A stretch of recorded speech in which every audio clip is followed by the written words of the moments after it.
नमस्कार दोस्तों, स्वागत है आपका एक बार फिर से आर्यलोक यूट्यूब चैनल पर। अगर आप अपने जीवन में कुछ नया सीखना चाहते हैं तो चैनल को सब्सक्राइब जरूर करिएगा। दोस्तों, एक बार आलस्य से परेशान एक व्यक्ति गौतम बुद्ध के पास आता है और कहता है, बुद्ध, मेरे अंदर बहुत आलस्य है। मैं इस आलस्य की वजह से अपने जीवन में वह सब कुछ नहीं कर सकता जो मैं करना चाहता हूं। इस आलस्य ने मुझे बहुत परेशान कर रखा है।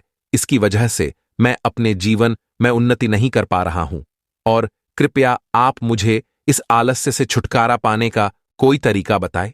ये सुन गौतम बुद्ध मुस्कुराते हैं और उस आलसी व्यक्ति से कहते हैं कि तुम्हें कैसे पता कि तुम्हारे अंदर आलस्य है। उस आलसी व्यक्ति ने कहा, बुद्ध, केवल मैं ही नहीं, मेरा पूरा परिवार भी यही कहता है कि मैं एक आलसी व्यक्ति हूं। बुद्ध ने कहा, क्या तुम मुझको इसका प्रमाण दे सकते हो कि तुम एक आलसी व्यक्ति हो? उस आलसी व्यक्ति ने कहा, जी बुद्ध, मैं आपको प्रमाण दे सकता हूं। बुद्ध ने कहा, चलो फिर प्रमाण दो। उस आलसी व्यक्ति ने कहा, बुद्ध, मैं ये तो जानता हूं कि सुबह सुबह जल्दी उठना मेरे स्वास्थ्य और मेरे मन दोनों के लिए ही लाभकारी है, लेकिन मेरा आलस्य मुझे जल्दी उठने ही नहीं देता। बुद्ध ने कहा, अच्छा, परंतु क्या तुम्हें पता है कि आलस्य होता क्या है?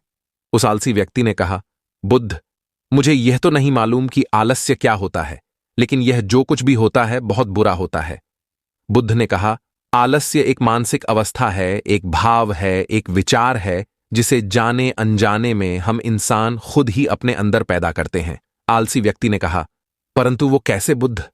बुद्ध ने कहा, पहले तो तुम यह समझो कि हमारे भीतर आलस्य के दो कारण होते हैं। पहला कारण शारीरिक और दूसरा कारण मानसिक। शारीरिक आलस्य का पहला कारण है भोजन। जब हम कोई ऐसा भोजन ग्रहण करते हैं जिसमें खुद कोई जीवन नहीं है, तो यह भोजन हमारे शरीर के लिए बोझ बन जाता है और फिर यह हमारे शरीर के अंदर आलस्य पैदा करता है, क्योंकि हमारा शरीर भोजन से मिलने वाली ऊर्जा के सहारे चलता है और फिर हम इसे जैसा भोजन देते हैं वैसे ही ऊर्जा हमारे शरीर को भी प्राप्त होती है। इसीलिए यदि तुम आलस्य से बचना चाहते हो तो आसानी से पचने वाले और सीधे प्रकृति से मिलने वाली भोज्य पदार्थों को अपने भोजन में शामिल करो। शारीरिक स्तर पर आलस्य का दूसरा कारण है गलत तरीके से चलना, गलत तरीके से बैठना और गलत तरीके से लेटना। गौतम बुद्ध ने अपने आश्रम के बौद्ध भिक्षुओं की ओर इशारा करते हुए कहा, अगर तुम ध्यान से देखो तो इस आश्रम के बौद्ध भिक्षुओं की चलने बैठने और लेटने के अवस्थाओं में एक विशेष प्रकार का संतुलन तुम्हें नजर आएगा। जब ये चलते हैं तो उनके पैरों के बीच एक तालमेल होता है। जब ये बैठते हैं तो इनकी रीढ़ की हड्डी एकदम सीधी होती है और गर्दन थोड़े से ऊपर होती है। जब ये लेटते हैं तो इनका शरीर एकदम शीतल होता है। इनका शरीर के किसी अंग पर कोई तनाव नहीं होता, जिसके कारण ये गहरी और आरामदायक नींद ले पाते हैं। उस आलसी व्यक्ति ने पूछा, बुद्ध, क्या पर्याप्त नींद लेना भी उतना ही आवश्यक है? बुद्ध ने कहा, ना कम ना ज्यादा। हमेशा ही पर्याप्त मात्रा में सोना लाभकारी होता है। अगर तुम आज की रात पर्याप्त नींद नहीं लेते तो तुम्हारा कल का पूरा दिन थकान और आलस्य भरा होगा। इसलिए पर्याप्त नींद भी उतनी ही जरूरी है। आलसी व्यक्ति ने कहा, हां बुद्ध, यह तो मैंने भी महसूस किया है। बुद्ध ने कहा, शारीरिक स्तर पर आलस्य का तीसरा कारण है सुबह जल्दी ना उठना। यह सुन, आलसी व्यक्ति ने कहा, हां बुद्ध, मैं तो सुबह जल्दी उठ ही नहीं पाता। बुद्ध ने कहा, तुम सुबह जल्दी तब उठ पाओगे जब तुम रात में जल्दी सोओगे। बुद्ध ने आश्रम के भिक्षुओं की ओर इशारा करते हुए कहा, इन भिक्षुओं को देखो, इन्होंने रात्रि में अपने सोने का एक निश्चित समय निर्धारित कर रखा है और यही कारण है कि यह हर दिन रोज प्रातःकाल जल्दी उठने में सक्षम हो पाते हैं। हर एक बौद्ध भिक्षु को अनुशासन का पालन करना होता है और यही अनुशासन इनके जीवन में संतुलन लाता है। कुछ लोग अनुशासन को एक बंधन समझते हैं। उन्हें लगता है कि अनुशासन उन्हें बांधता है, लेकिन सच्चाई यह बिल्कुल भी नहीं है कि अनुशासन हमें बांधता है, बल्कि स्वतंत्र करता है। इसलिए अगर तुम शारीरिक स्तर पर और आलस्य से छुटकारा पाना चाहते हो तो खुद को अनुशासन में ढालो, एक निश्चित दिनचर्या का पालन करो। उस आलसी व्यक्ति ने कहा, लेकिन बुद्ध, शुरुआत कहां से करें? सही तरह का भोजन करने से, सही तरह से बैठने, लेटने और चलने से, या फिर जल्दी उठने से?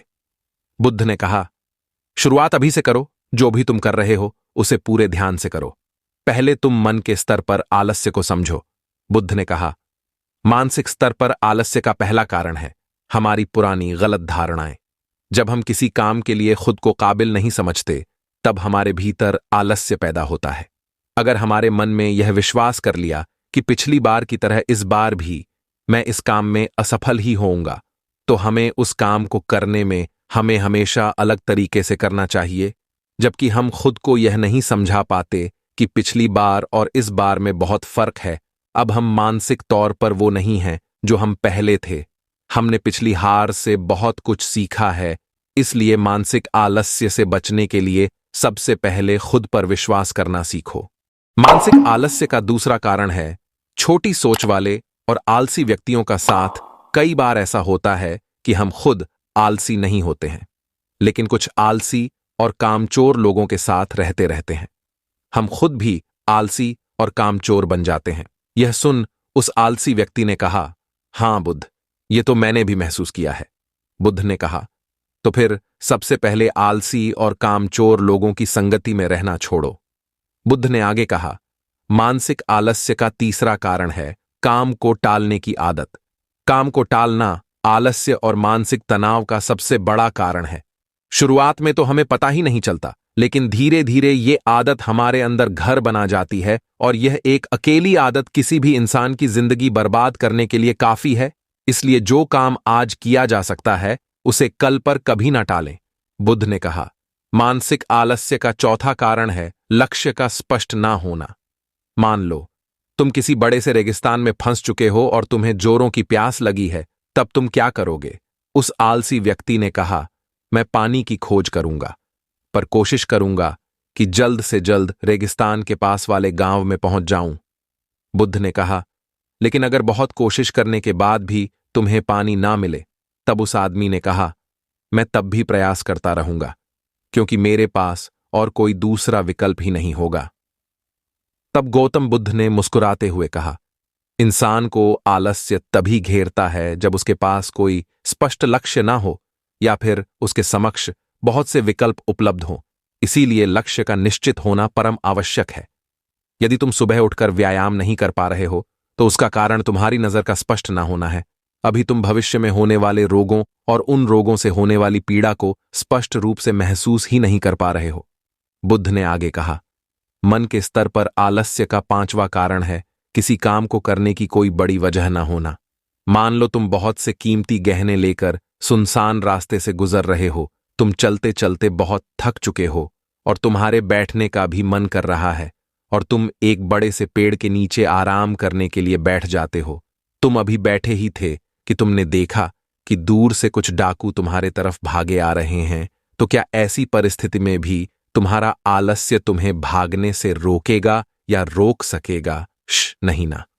मेरी एक बात को बड़े ध्यान से समझो। तुम्हारा आलस्य केवल तुम्हें उन्हीं कामों को करने से रोक सकता है जिन्हें करने की तुम्हारे पास कोई बड़ी वजह नहीं है। वह आलसी व्यक्ति कहता है, आपका बहुत बहुत धन्यवाद बुद्ध, अब मुझे आलस्य का सारा खेल समझ आ गया है।